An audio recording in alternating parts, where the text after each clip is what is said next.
Okay, hello everybody, and we are back for another chitty chat on whatever we're going to talk about today.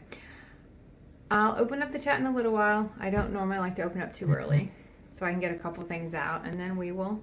I'll go back to it in a bit.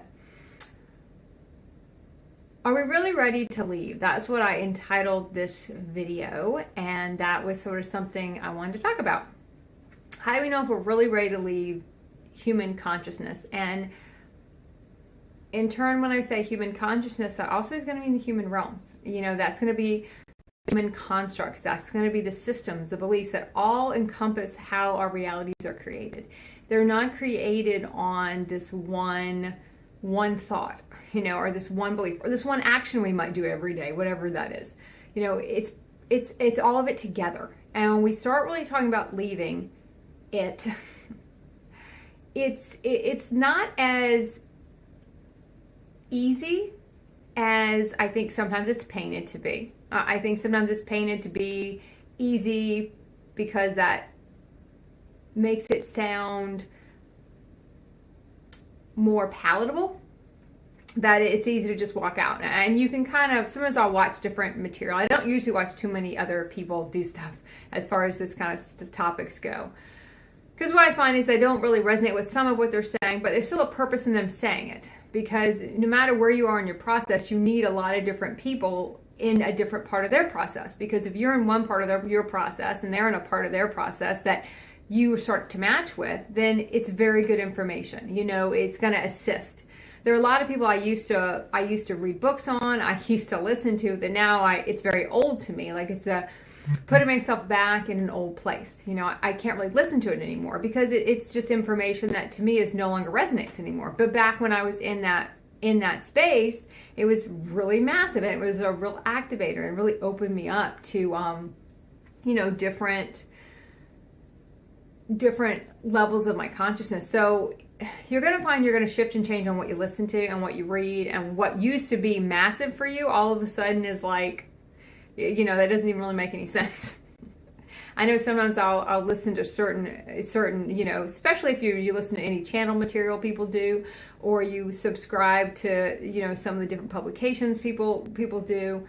And when you really get to a certain place in your conscious, a lot of that doesn't make sense. You start to understand why people kind of go so far. Right? People kind of go so far, and then they're like, I don't know if I want to go any farther than that. Because that's when you have to start shifting and changing a lot of stuff in your environment. It's not just the one thing. That's why it takes us years really to completely finish our full body ascension, which means we pull our body out of all the human realities completely, and get our body's vibration to a point where we've embodied in everything we can embody in on a body level. I don't know if this is gonna, see how I'm gonna explain this. Our body can only go so high because of there are limitations in the body, how much it can take, right? When you start embodying in your soul, and there's so many different aspects of our soul, and we have our galactic aspects, and there's just so many like infinite aspects of you we're trying to embody in. So when we're trying to embody all that stuff in, the body only can go so far. The body can only achieve as far as people have gone, a 12-dimensional template. It can't go farther than that. Your consciousness can go, to the 800s or 9,000 or billions, as much as you can probably imagine it can go to, but your body can only go so far. So people who talk about finishing full body ascension, that means they've gotten their body 100% to, it's actually two different processes. They've gotten their body to fully out of the human realities. So they've kind of taken it back to what a lot of people call its original template. That's what full body ascension means. But there's also a lot of stages after that. And to me, there's different stages within full body ascension, where which part of the full body ascension are you in? Because you're always going to be clearing something from the body. And to me, as long as we're always clearing something from the body, we're still in some type of body ascension. But I do think there's a big marker for people where they get to a certain space with it, where they've 100% detached from all of it. They also 100% do not lose consciousness anymore.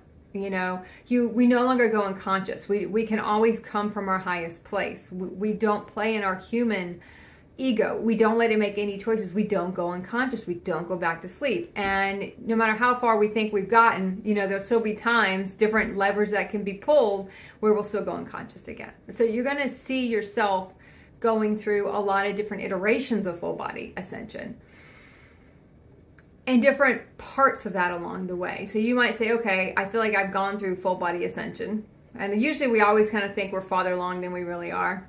But then you'll find, wait, there's another stage I have to go through. Then after you get through a lot of those stages, then you can get back to your 12-dimensional template. And I only know like one person that's done that. So that is not something that, and then they keep going from there. But these are a lot of people who've achieved that at this point are people that came through in the very, very almost the pre-waivers, because we always talk about the first wave being 2010 to 2020. There are 3 different distinctions in that first wave, and then after a while, it all gets kind of collapsed into that was the first wave of people, and then 2020, 2030, you'll have 3 different iterations in that, and then it'll all be collapsed down into the second waivers, then you go to third waivers, fourth waivers, and on and on and on. But the people who came through prior to that were kind of online by 2012, in a sense, to hit the first waivers coming through in that 2010 gateway. A lot of those people have gone on to go and achieve full body ascension and anchor in 12-dimensional templates, and they did that years and years ago, and they're on to something else. So you're always going to be looking at, when you start talking about material, you're going to really resonate to, you're always going to kind of be looking to what resonates for you in that moment.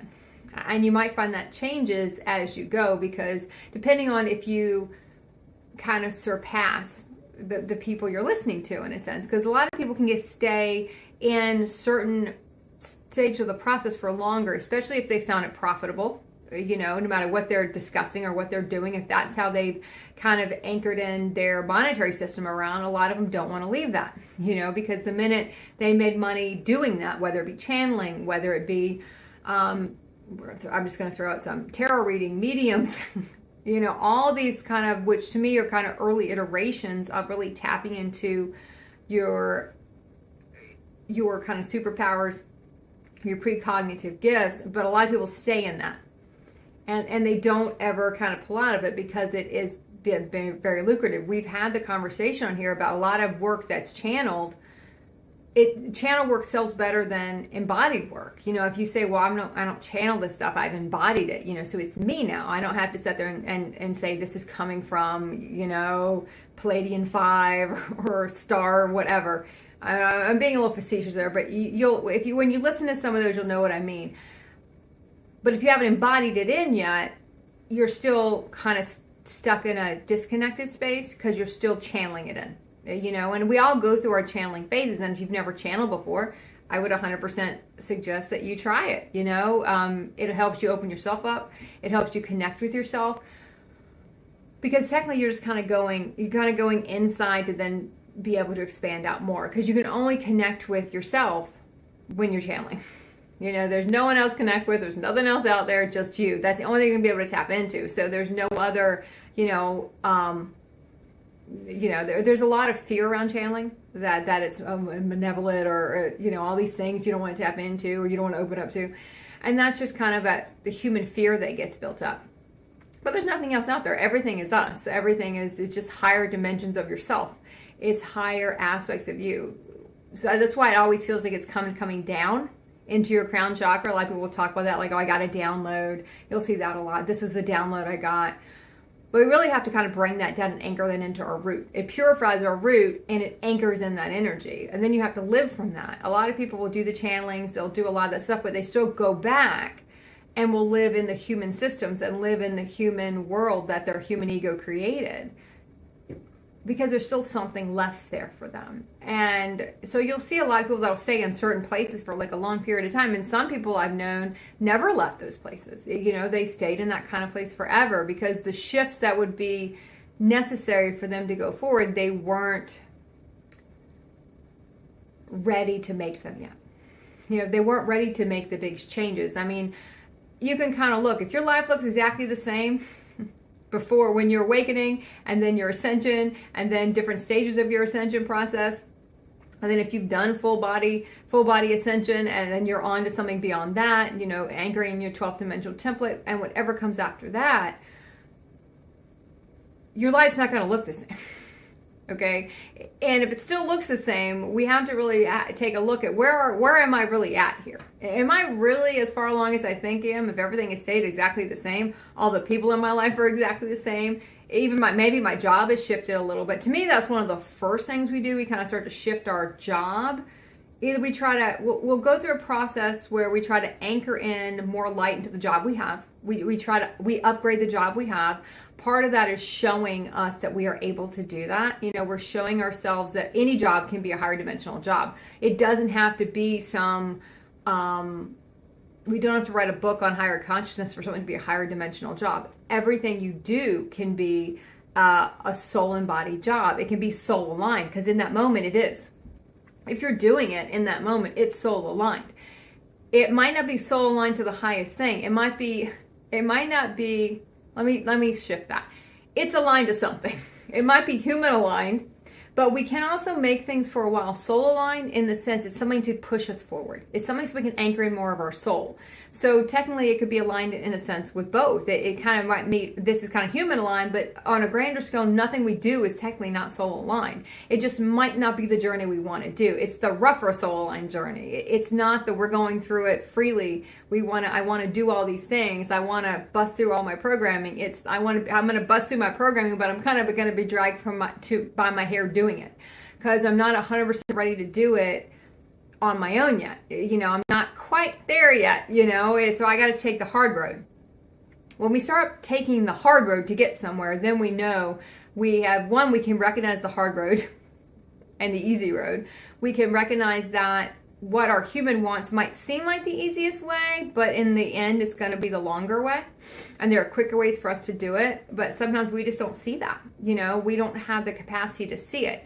So with our jobs, we'll go through different phases and stages where we're going to say, okay, I'm going to just bring my highest aspects I can to this current job. I'm going to really look at why am I here? And it's not about the work I'm doing. Now, in a sense, every job we do, even in our human templates, helps us later on. So you're going to find a lot of the skill sets you did earlier are going to come back later. Everything gets kind of flipped around.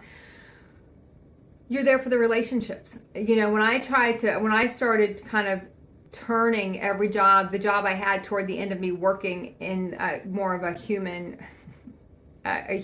system, I guess you would say. When I started to turn all that to, I was there for the relationships. I was there because I had, contracts. At that point, I was still working on contracts. I hadn't gotten to agreements yet, soul agreements. I'm working on soul contracts with people. I'm supposed to be here for this amount of time. I'm here because this is a great job for me to also work on the body stuff I have to work on right now. And the clearing process I have to do. It was providing me with a paycheck where I could not have to go into the office. I could work from home and I could get all this stuff done. And I could work on my own stuff too. So there was a lot of reasons I was there, and I started to embrace those reasons. And when I was interacting with people, I started bringing my highest aspect and not my human aspect anymore, as much as I could at that point. And different phases of this maybe I wasn't able to do it all the time at that point. But that's how we learn. Sometimes we're not. And there might still be a time when something gets triggered for me and I can say, wow, that's really a tender point for me. I got to look at that. That might still be that one thing that will kind of trigger us a bit. And that's why it happens.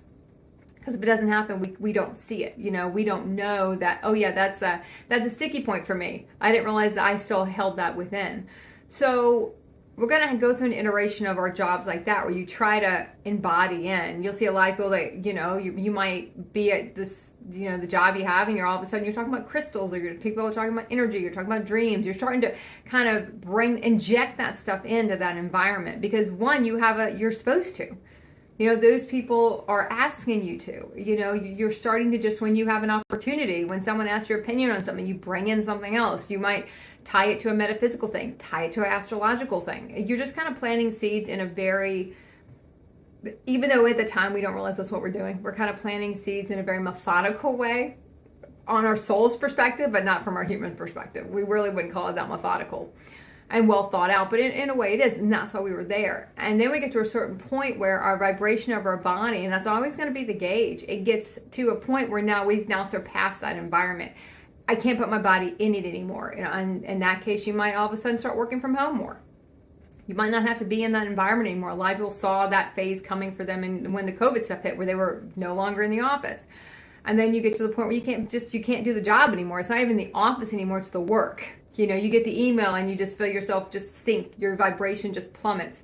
You don't want to even do the work. You don't believe in any of the stuff you're saying. It's all the human illusion. And it's just, once you can see through it, you can't unsee it. It's not as easy as in the movie The Matrix, where you could go back, and I don't remember if it's a blue pill or red pill. I can't remember, but you have that out. You can always just take this pill and go back, and then you won't remember. Those days, by the time you get to that point, are normally pretty much over. You might have had those days earlier where you had a little bit of consciousness awareness, and then you decided to go back to sleep for a while, or you wanted to, maybe you were going to have kids or get married and live more through your human template and live out those parts of your life, your human life, and you kind of go unconscious for a while, and then you find you got to another point where you woke back up again, or something else started happening and you started waking back up a little bit more, and then you didn't go back to sleep. So there's always going to be a lot of slow steps and starts in this. It's a step-by-step kind of thing until we learn to kind of quantum jump over a lot of steps. But it does take linear time. And because of our vibration, we're going to look at it through linear time, but it's also how fast our vibration goes. And we'll get to a point, and then we can't be in that environment anymore. We don't want to be even associated with that kind of stuff anymore.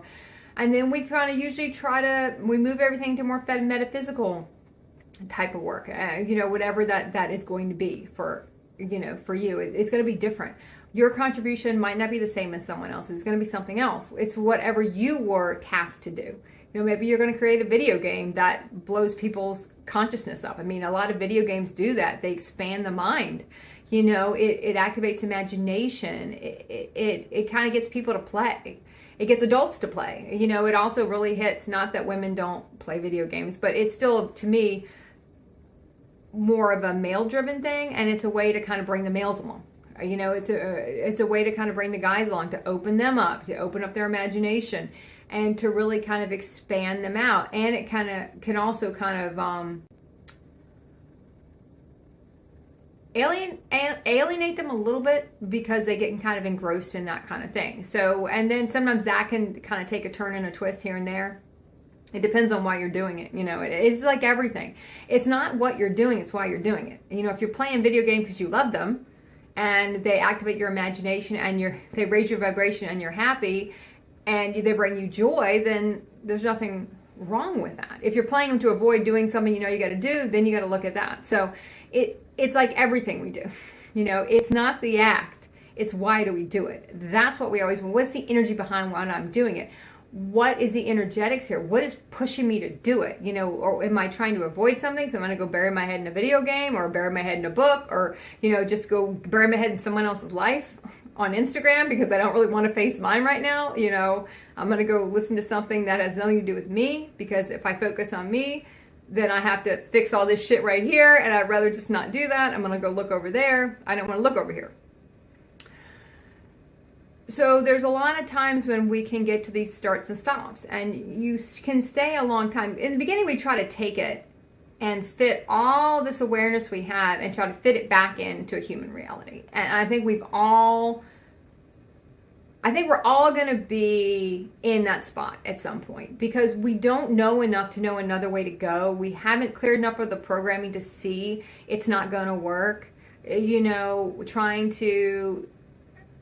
I wanted to kind of stay in, I think I've told the story a zillion times, but I wanted to kind of stay in the same reality, but I want to anchor in all these higher dimensional realities in a vibration in the area that I'm in the space I'm living in, with the people I'm around, where those are two different vibrations. You can't have them both. You can't do that. And I see a lot of us trying to do that, and I tried to do it too, till I realized it doesn't work. You can't have it both ways, in a sense. You can't keep your current reality, and then I'm gonna bring this one in. Oh, wait till this is gonna come in into this set reality I have right here that was built on human distortions. And if our human built it, it's built in a distortion, and you just pick the distortion it's built on, but I'll guarantee you it's built in a distortion because our humans can't create something that's not built in a distortion. It's always going to be built in a distortion. It's just which distortion is it? Which program are we running? But it's going to be built on something that means it's going to have to collapse at some point. But we try to anchor in something higher into it. And when we bring that higher consciousness down into it, what happens is we even distort that. And then all of a sudden, we're now trying to plug and play these two things that don't really work. So the higher consciousness act, the higher consciousness material, whether it's metaphysical work, it's now getting kind of tainted because we've now tried to plug it into a human reality. It's now almost, you're plugging it into a virus system. So now it kind of gets tainted in itself. It's no longer pure anymore. That consciousness, now we want to tie it to just kind of different stuff. Now we're going to try to figure out, okay, how do I fit this in? You see a lot of people trying to fit in. And that's kind of when you get into a lot of people trying to sell consciousness. You're trying to sell what it can do. And I see a lot of people say, oh, it can change your life if you do mantras. This can, you'll get $1 million if you just say this 5 times. And you start to see the distortions, and it's not coming from, in the beginning, it didn't come from a distorted place. It was a higher consciousness that they could see and things they could kind of start to bring down. Oh, I want to share this. But in the sense of trying to share it, now I've kind of distorted a little bit. Now I've kind of tied it to what you can get from it, which is nothing your soul is ever going to do. If we're still in a place where it's what am I going to get from it, your human is in there. Your human consciousness is in there. Your human ego is in there when it's like, wait, what can I get from this? What am I going to get out of it? Because that's what I'm going for here. If that's in the conversation at all, it's now starting to be tainted again.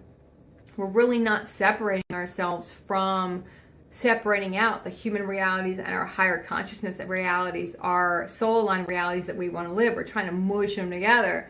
We're trying to take oil and water, and we don't understand why is it not what I thought it was going to be, or why is it not what I wanted it to be? What am I promising people? And we get into a lot of that. You start promising a lot of stuff.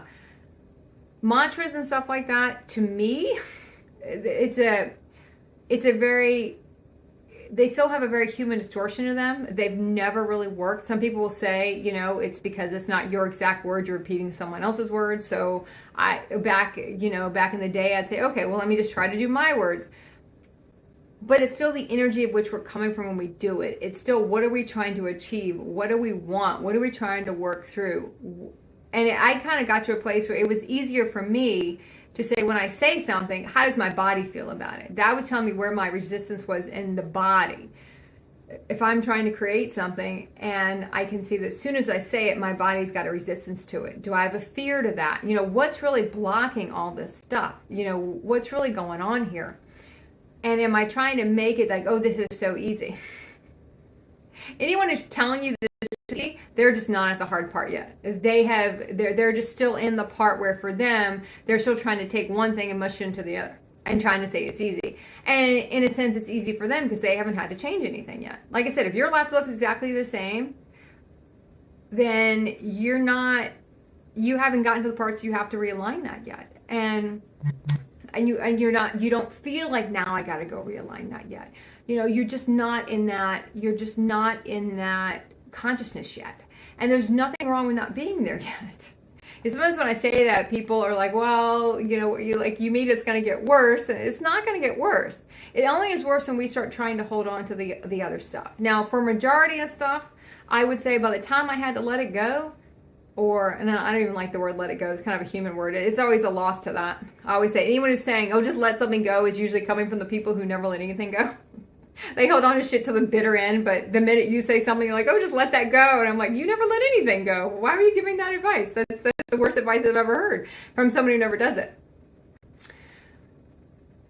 But a part of them they're saying that so you can hear the words, but also they're saying it for themselves so they can hear the words. And you can feel the resistance you have to that. That's actually a good test when someone says the words. Where does the resistance come? Because you don't really want to let it go. You get to the point where you just have to resolve it. And normally, for a majority of the stuff I had to let go of, by the time I got to had to let it go, I kind of didn't care.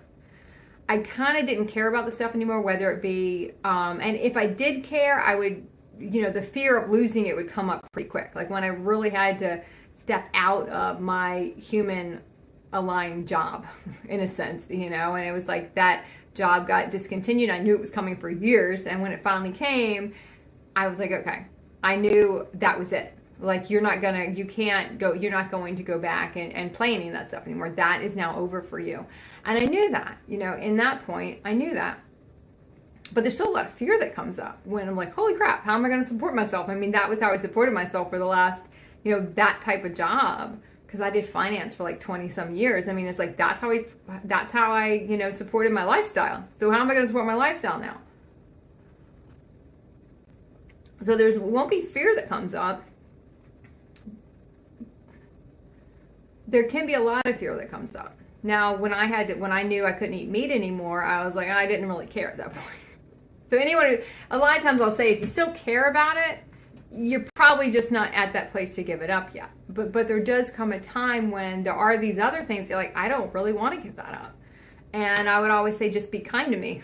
Universe, be kind to me on that. Because I know I got an issue with that one and I really don't want to give that up. But if I have to, then I have to. Because what we will start to see is it just hampers us later on. There's something there that we might have to go set up a different reality. So all those people can maybe join us later when they're at a point in their process when they're going to need support. But if you're still in the muck, and I'm going to use the word muck, not as a judgment, but just to kind of clarify, when you're in that human muck and in some of those realities and you're so close to it, sometimes you might have to move to a different place because you got to get away from it. And once you get away from it, maybe you set up something over here that's in a totally different vibration without all that weighing you down. This is one vibration, this is the other vibration. And you can separate yourself from it. And who knows, when they get to a place in their awakening, they might have to come here and join you because you might be the one in that point to support them through what they're going through and they need a place to go. But you can't create that when you're all playing in the muck down here. So there's certain things, and health is another one that'll get us, because technically our bodies shift, our bodies change, our bodies don't work the same way anymore. You'll see a lot of people talk about that. I don't focus that much on the body, but there is a very strong body component to ascension because you have to clear all this stuff from your body. So it's extremely important to raise the vibration of your body and know what's going on with your body. When your blood work starts to go wonky, when all these things don't look normal anymore, and when you start looking at medical doctors that might not be at the place to understand that, it can push a lot of people to more metaphysical doctors. But even in that space, it depends on, and I'll always say this, does it still resonate with you? Because for a while, stuff will be said that will resonate with us. And we know, okay, yeah, I'm supposed to do that. Like that vitamin they said rings a bell. Or maybe I'm supposed to go on this medication. And I feel like I'm supposed to for a while because it's a stopgap till my body can get to a certain point, and then I'm going to be off of that because I know I can't stay on it for that long. And then I'm going to go to something else. So I never say, and we should never say completely no to everything until we really listen to how does that feel to me? But you will get to a point where none of that resonates anymore. You don't want to get the normal test. You're not going to get the vaccines and not just, any of them. You just don't care anymore. You're out of that. You kind of pull out of the whole thing. And the human medical system is one thing at some point we all have to pull out of. Whether it's your time to do that or not, only you're going to know when it's your time to do that. But at some point that'll come, when you go to the doctor. I have to go once a year so a doctor can tell me it's okay. Well, eventually you get to a point where you're like, nah, it's fine. I'm fine. I don't need for someone to tell me that. It kind of gets you off your detachment of others. And that even started to come through in the COVID realities when a lot of the doctor's offices weren't doing all that stuff anymore. So you kind of got separated off from a lot of that. And you started to really see the divisions kind of in that and how everyone kind of felt about what was going on. And as far as the whole health thing trying to be realigned, it was kind of the first couple steps, I think, of trying to realign the health systems a little bit. Whereas now we're getting to the first couple strokes of trying to realign some financial systems, which will probably be the next couple of years we're going to go through. Is everything fully aligned? No. Is there more? Anonymity is not the word I want to use. There is more autonomy, though, I think, in the health systems. Now you can do a lot more stuff virtual. You don't actually got to go sit and see a person. There is a little more detachment from it, but I still will hear a lot of people say, well, I don't know. I have to let the doctor tell me if it's okay. You know, you still hear a lot of that, and there's still a lot of people that kind of go with that. And like you're going to be the only one that knows when it's your time to not. You know, but it is a big system pulling out of the financial systems. It's kind of the same kind of thing when you don't really go down with a lot of those ships anymore. You start to, these are the big things, because when you start pulling out of both of those, pulling out of how normally people would look at how you know, you're not managing your money the way you were taught and from the human beliefs to do that. You're not managing your health from how the human beliefs were taught you should do that. Those can cause some big fear, especially when you get to the health one, where you're like, oh my gosh, you're right, you know, and you might feel some fear coming in. Some of that's to show you there's still fear there, and you really have to kind of check in and go, okay, you know, am I supposed to still stay in this stuff for a while? Because there will be times when even going to the, you know, if you go to the dentist, still go to the dentist. I still go to the dentist, but there are times I won't do X-rays anymore, because I don't want the X-ray. So now there are times when I feel like my body might want it for different reasons, like it can tolerate it, but other times like it can't tolerate that, you know? So then you have to decide, out of respect for this dentist, you know, and I know I'm never going to do an X-ray again. Do I got to sign a waiver? I actually had a doctor, it doesn't matter if you sign a waiver that says you know and do X-rays, we still have to do it. I'm like, what? If I sign a waiver saying I don't want to do it and you're not liable, why do I still have to do that? So you'll kind of find there's a lot of sticking points in there. Like it's still kind of, I think the words were, it's still not your choice. And I'm like, well, that doesn't set with me, you know, because it's all my choice. I created all of it. I created the whole thing that's in front of me right now. It's always my choice. I might choose to give that choice to another person, and that is also, once again, my choice. But in the beginning and in the end, it is always my choice. It's just, am I going to give that up and give the choice to another person? And there are some times when we will. In the beginning, we might, because we don't feel as connected. We might want to give that choice to someone else. Someone else might represent a higher aspect of us, and we will give that choice to them. Sometimes we give choices to people we look back on and go, wow, that was a big... Why am I giving that person my choice? I mean, my God, they didn't even know what their choice was. Why am I going to then saddle them with my choice? I mean, I got caught with that one quite a bit. But I do want to open the chat up, because I think I've kind of... I think that, hold on. I think I'm good. I don't know. I was thinking I might have to log into Twitch chat now. I don't know what's going on there, but I guess I'll get back to that later. I'm really not sure what that is, but I'll have that fixed for the next stream. Trying to think of what else. I think those are the big ones. I think that kind of covers what I want to cover today. So I will end on that.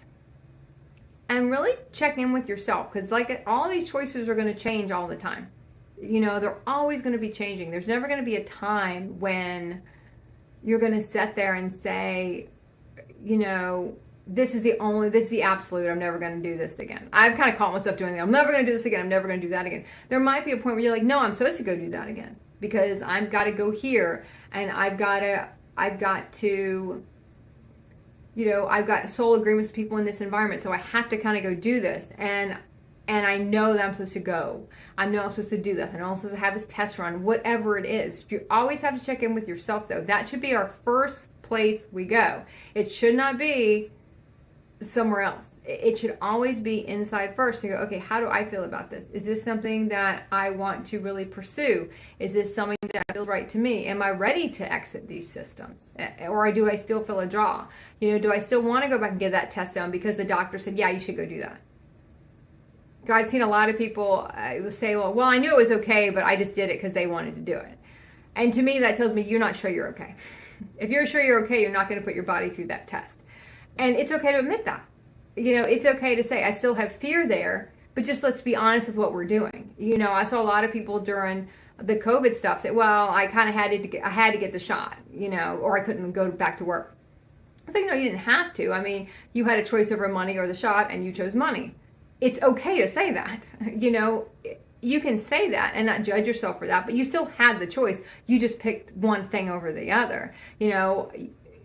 And I think a lot of times we don't want to be honest with ourselves. We want to almost depower ourselves when we're in a lot of different phases of this process to say, oh, I didn't have a choice. You had a choice, and you made a choice. don't go, you can go back and you're just, oh, maybe I should have made another one. Well, there's a lot of choices. We can all go back and say, oh, maybe I should have made another one. All through your ascension process, you're probably going to go back at one point or the other and go, maybe I should have made another choice there. I wasn't my highest aspect there. You know, maybe I should have made another choice. I don't really like the choice I made there. You're going to go through that a lot. But at the end of the day, we know it's our choice.